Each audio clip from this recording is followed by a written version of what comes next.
இந்த டாடா ஃபோனான்ஸ் ஒண்ணு 2007 3 owner Madurai விநாயகப்படி. Pepsi insurance எதுவுமே கிடையாது. இருக்கிற பொசிஷனுக்கு 5.50 ரேட்டு வெரி ஃபைனலா. யாருக்கும் தேவைப்பட்டா மட்டும் கூப்பிடுங்க.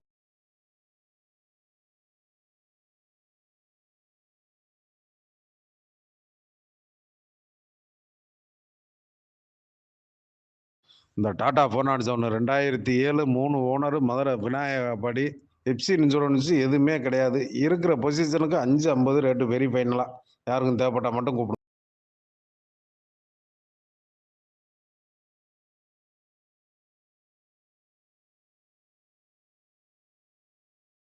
இந்த டாடா ஃபோனான்ஸ் ஒண்ணு 2007 3 ஓனரு மதுரை விநாயகப்படி. பெப்சி இன்சூரன்ஸ் எதுவுமே கிடையாது. இருக்கிற பொசிஷனுக்கு 5.50 ரேட்டு வெரி ஃபைனலா. யாருக்கும் தேவைப்பட்டா மட்டும் கூப்பிடுங்க.